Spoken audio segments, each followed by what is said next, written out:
Eid al-Fitr and holy month of Ramadan, not only to the all Muslims around the world and especially the Muslims of እንኳን ለኢድ አልፈጥር በዓል አደረሳችሁ። ለኢራንና ለኢትዮጵያ ሙስሊም ማህበረሰብ ብቻ ሳይሆን ለመላው ዓለም ሰላምና ብልጽግና እንመኛለሁ። ምክንያቱም ኢድ የሰላምና የምህረት ተምሳሌት ነውና። በዚህ የኢድ ስነ ስርዓት ላይ ሚስተር ራስታሚ እስቲ ስለ ኢትዮጵያና ስለ ኢራን የባህል ግንኙነት እንዲሁም ገጽታ ምን ይመስላል የሚለውን ባጭሩ እስቲ። ኢትዮጵያ ከመጣው 4 ዓመታት ሆኖኛል። አይነን ጨፍነህ ጆሮውን ብትከፍት በሁለቱ ሀገራት ህዝቦች መካከል ያለውን መመሳሰል ታዳምጣለህ። ሳቃቸውም ሆነ ሀዘናቸው ተመሳሳይ ነው። በአማርኛና በፐርሺያ መካከል በርካታ ተመሳሳይ ስያሜ ያላቸው ቃላቶችን እናገኛለን። ለምሳሌ ቁሪ፣ ሞዝ፣ አናናስ፣ ጎልፍ፣ ባጋሊ፣ ስርጋት፣ አጃብ፣ ፍክር፣ ነፋስ፣ ዋስዋስ። ኢራናውያን በጣም በስነ ምግባር የታነጹና ደጎች ናቸው። ኢራናውያን ወላጆቻቸውና እንግዳ አክባሪ ናቸው። ልክ እንደ ኢትዮጵያውያን። ኢራን 4 ወቅቶች ያሏት ውብ ሀገር ናት። በካስፒያን ባህር አካባቢ የሚገኘው ደን ከቤንሻንጉል ጉሙዝ ክልል ጫካ ጋር ይመሳሰላል። ብዙዎች ለኢኮቱሪዝም፣ ለሕክምና ቱሪዝም ወደ ኢራን ይመጣሉ። ኢራን ለኢትዮጵያውያን የትምህርት ዕድል ትሰጣለች። የሁለቱም ሀገራት ህዝቦች ስነ ግጥም ይወዳሉ።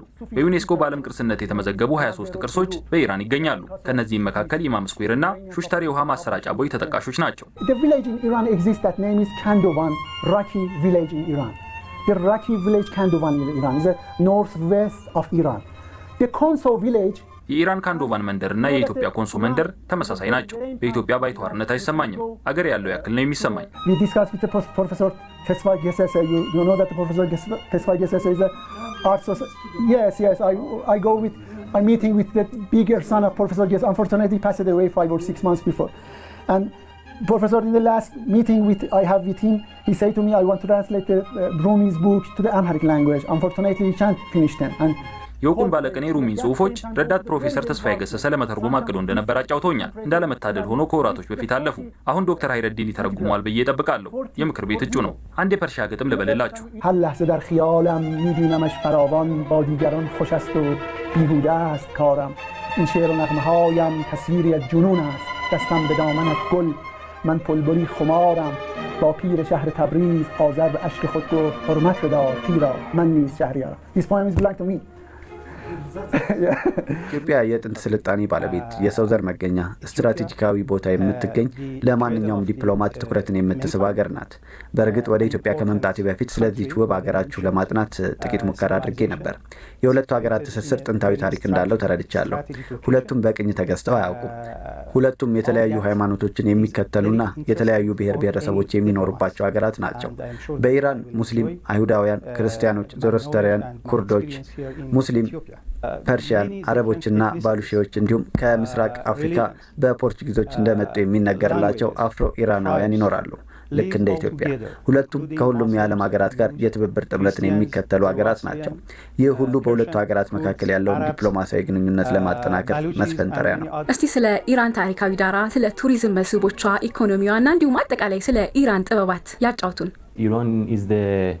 ኢራን ጥንታዊ ታሪክ ካላቸው አገራት አንዷ ናት። ከ3000 ዓመታት በላይ በጽሁፍ የሰፈረ ታሪክ አለን። ከ3000 ዓመታት በፊት ከኢትዮጵያ አክሱም ጋር የኢኮኖሚና የንግድ ግንኙነት ነበራት። ኢራን በቱሪዝም ዘርፍ በዓለም ከሚጠቀሱ 10 አገራት መዳረሻዎች አንዷ ናት። ኢትዮጵያና ኢራን ብዙ የሚያመሳስላቸው ነገሮች አላቸው። ጥንታዊ ታሪክና በዕደ ጥበብ እንመሳሰላለን።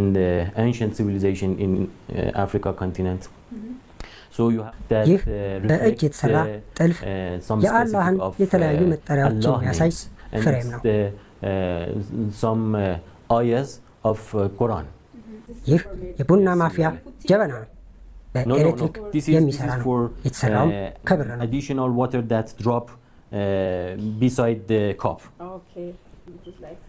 ከኢትዮጵያ የወደዱት ነገር ምንድን ነው? injera different type of injera. Yes, very unique coffee.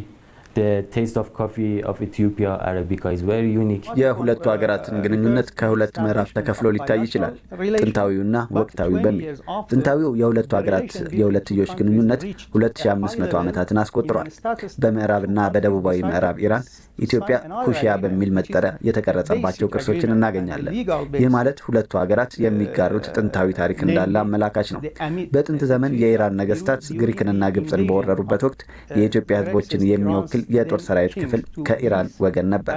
ይህም አንዱ የሁለቱ ሀገሮች ጥንታዊ የሁለትዮሽ ግንኙነት ማሳያ ነው። በመካከለኛው ዘመን በኢራንና በኢትዮጵያ መካከል በሐረር በኩል የንግድ ግንኙነት እንደነበር ማስረጃዎች አሉ። ከሁለተኛው የዓለም ጦርነት በኋላም አፄ ኃይለ ሥላሴ ኢራንን ለመጀመሪያ ጊዜ በጎበኙበት ወቅት ኢራን የመጀመሪያውን አምባሳደር ወደ ኢትዮጵያ በመላክ በ1950 ኤምባሲያችንን በአዲስ አበባ ከፍተናል። በሀገራችሁ ባህል መሰረት ኢድ እንዴት ነው የሚከበረው? ምንድን ነው የሚዘጋጀው? በኢድ የመጀመሪያው ቀን ጠዋት ለሰላት እንሄዳለን። ከዚያ መልስ ቁርስ እንመገባለን። ከዚያ ውብ ልብሶቻችን ለብሰን ወደ አባት አያቶቻችንና ወደ ታላላቆቻችን ቤት እንሄዳለን። ከልጆቻችን ጋር አጠቃላይ ቤተሰብ በጋራ ሆነን እናከብራለን። እንደተለመደው በ3 ደረጃ ምግቦቻችንን ዋና ምግቦች ሜን ኮርስ፣ 3ኛ ደረጃ ደግሞ ጣፋጭ ምግቦች ዲዘርት እንመገባለን። የኢትዮጵያን ምግብ ለማዘጋጀት ሞክረው ያውቃሉ? እንደ እንጀራ በሽሮ፣ ጉለሽ የመሳሰሉት የኢትዮጵያ ምግቦች እንወዳለን። በጣም ቅመም የበዛበት ነው። ሚጥሚጣም እወዳለሁ። የምግብ ማዘጋጀት ኃላፊነት የማን ነው? ለአንዱ ተለይቶ የተሰጠ አይደለም። ወንዶች በብዛት በውጪ ስለሚሰሩ አብዛኛው ስራ የሴት ነው። የቤተሰብ አባላት በሙሉ ልጆች ሳይቀሩ በዝግጅቱ ይሳተፋሉ። በዚሁ አጋጣሚ የኢድ አልፈጥር በዓል መልካም ምኞታችሁን እንዲያስተላልፉ ጋብዛለሁ። እንኳን ለኢድ አልፈጥር አደረሳችሁ። የምትመለከቷቸው የምንወዳቸው የተቀደሰው የረመዳን ወር ምግቦች ናቸው። እንደተለመደው ያው የመጀመሪያ ላይ እንግዲህ በፍጡር ለማፍጠር ስንዘጋጅ የምንወስደው የመጀመሪያው ምግብ ነው፣ እንደ አፒታይዘር ማለት ነው። ዋናው ምግብ ደግሞ እንደተለመደው አሳ፣ ሩዝ፣ ስጋ፣ ዶሮ፣ ሌሎችን የመሳሰሉትን ምግቦች ናቸው። በመጨረሻም የምታያቸው ደግሞ ጣፋጮች in Ethiopia. Yes. But just ingredients of this food are kinds of beans and flour noodle and spinach. አፍጥር የምንጀምረው በትኩስ ነገር ነው። ይህ ሀሊብ ነው። እንደ ዙልቢያ፣ ተምር የመሳሰሉት ጣፋጮች አሉን። ጽጌሬዳ፣ ቅቤ፣ ያው ሮዝ በተር፣ ብዙ ተከታይ ምግቦች አሉ። ዋናው ምግብ በብዛት ሩዝና ስጋ ነው። Main course as usual rice and meat, rice and chicken.